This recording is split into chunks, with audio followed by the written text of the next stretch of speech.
All right, guys, in this video, we're talking about the 10 things that you're gonna need to do to get ready for your home inspection. Coming up.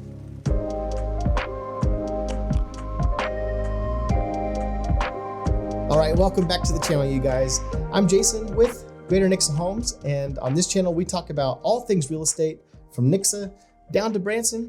So if you're new here, consider subscribing. Just hit that little red button, just right down there. Just smash it real quick for me and give us a like. Appreciate it. All right, so the 10 things that you're gonna need to have ready before your home inspection. Let's just talk about it right now, break down my top 10 things that I think are gonna probably prepare you the most before that home inspector comes through your house. So your home inspector is going to need to have access to all the important things in your house. You wanna make sure that everything is cleared and out of the way. If that utility closet is in your garage and you got boxes piled up high in front of it, get them out of the way. If you got fishing rods and all kinds of paint cans and things in front of your electrical box, you want to get all of that cleaned out. If your hot water heater room and the HVAC room are all cluttered, you have to make sure that home inspectors can get to all the most important places, and also your crawl space. Sometimes crawl spaces will be in the garage, sometimes they will be outside the entries. You want to make sure that the access panels aren't grown over, that if they're an older house, you just really want to make sure that they're able to get to the spots that they're going to need to get reports on. Otherwise, you're going to have major headaches later. Second tip is your HVAC filters. Make sure that you've changed all of the filters in the house. Make sure that if you want to take them and remove them, if they're the kind that you can actually clean off with like soapy water, get them nice and clean. Maybe even have your HVAC professionally serviced before you even list the home. That's a really great thing to do that will save you some headaches on down the line, so you're not having any surprises later on when the home inspector arrives. You can also get like one of those Swiffer sweepers, like up in the vents. They get really cluttered with dust bunnies, so you want to go over and make sure that you can either get a vacuum or like a Swiffer sweeper or something and clean those off real good on the inside of your house. All right, third tip, and this is kind of a silly one that a lot of people overlook, but make sure all your light bulbs are in working order. A lot of inspectors will note that there's an electrical issue, that this room or this light does not work, and it's as simple as just a light bulb being out. These can cause some anxiety for people that tend to really take into consideration like electrical issues that are non-issues, but just by simply making sure that all of your electrical bulbs are in good working order and new, if they haven't replaced them in a while, go ahead and get those replaced. And then ensure that all your light switches are also working. If there's a very simple wiring deal, have an electrician come out and take a look at it. Make sure that it's just something that could be very easily fixed, that wouldn't cost you an arm and a leg to get done before the home inspector arrives. All right, the fourth tip is your fireplace. If you've got a wood burning fireplace, for sure, it might be a good idea to have somebody come that is qualified and licensed to maintain and operate and clean wood burning fireplaces. If you've got the budget to do that, I highly recommend that, especially if it's something that you haven't used in quite some time. Your next buyer, that may be very important to them. I've seen that happen a lot. So you just want to make sure that it's clean, that it's operating appropriately. Make sure the damper opens and closes. That's a big one. Check for any cracks on the brick or in the stone. And if you find any cracks, you can have those sealed up with kind of a silicone sealant. So just make sure you do a one-over on any fireplaces in the house to make sure that they are operating, because your home inspector will most likely check those and then refer to a specialist if they're not working properly. So to get ahead of that, go ahead and just check all of those items that we mentioned. All right, fifth tip is your windows. This is definitely something that I see a lot in home inspection reports. If it's an older home, the windows that haven't been opened in forever, just try every single window in your house and make sure that they can open and close with ease.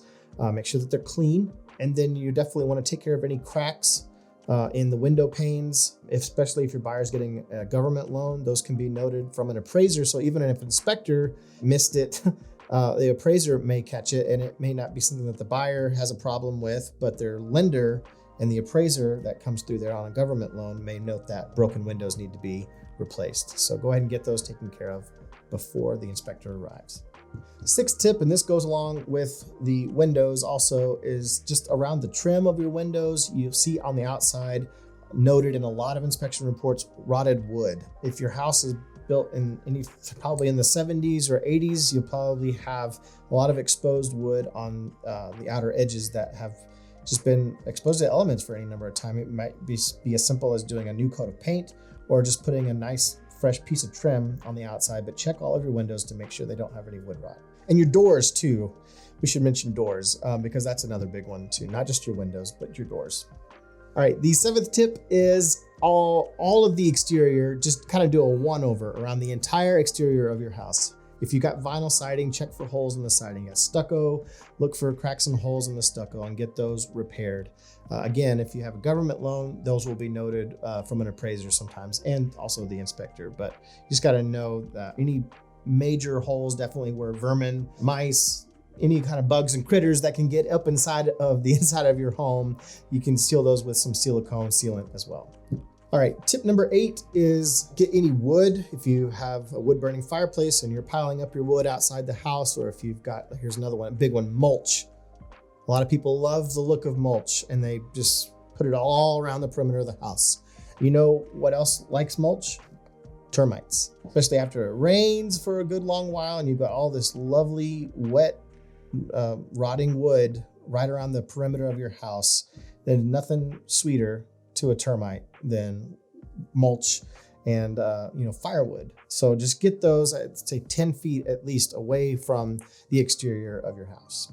All right, tip number 9, and this is a very simple one, but just check all of your appliances. Sometimes your inspectors aren't going to go through and check every single appliance. It depends on the inspector that you get, but just check and make sure that all your burners on your stove are working, that the hot water heater isn't leaking, or might be a good idea, just while we're talking about hot water heaters, to put a drip pan underneath your hot water heater if it doesn't have one on there.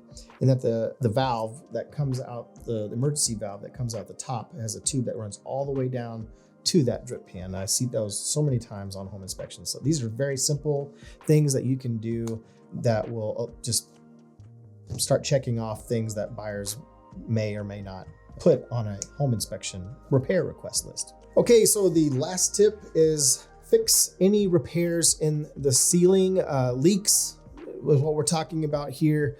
If you've got a leaky roof and it's been, just kind of nagging at you for a little bit, now's the time to get that taken care of. Definitely want to make sure that there's no moisture, active leaks. A lot of people have older houses that they moved into and there was already a leak that was up there that's dry and it was already repaired, but it's still sitting up there, and it just kind of gives buyers anxiety when they see these old leaks. So you definitely want to make sure that if there's no moisture and it is dry, that you can, either paint or cut out that spot and replace it with a new piece and have it repair professionally if needed, and then keep your receipts on that to make sure that, if people have concerns about taking care of anything behind the walls. And I see a lot of people just get very anxious about what they can't see in regards to water leaks, whether it's coming from, maybe your air conditioner has a lot of condensation, or if it's just coming from rain coming from the roof.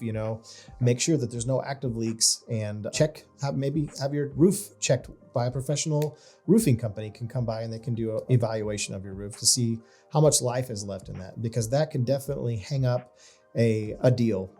If the inspector comes out and they say, well, we need a roofing specialist to come and take a look at your roof, it looks like it's kind of starting to near the end of its life. Then the roofing specialist comes out, and now we're, potentially a week or two away from closing. And now you're scrambling trying to figure out what to do because you weren't anticipating having to replace a roof. If you've gotten it, checked out way early on before you even list the property, that'd be my recommendation. So you're not caught with any surprises once the home inspector arrives. So that's it. That's 10 things that you can be doing preemptively before the home inspector arrives. Make sure that you have a nice, smooth closing on the home sale. All right.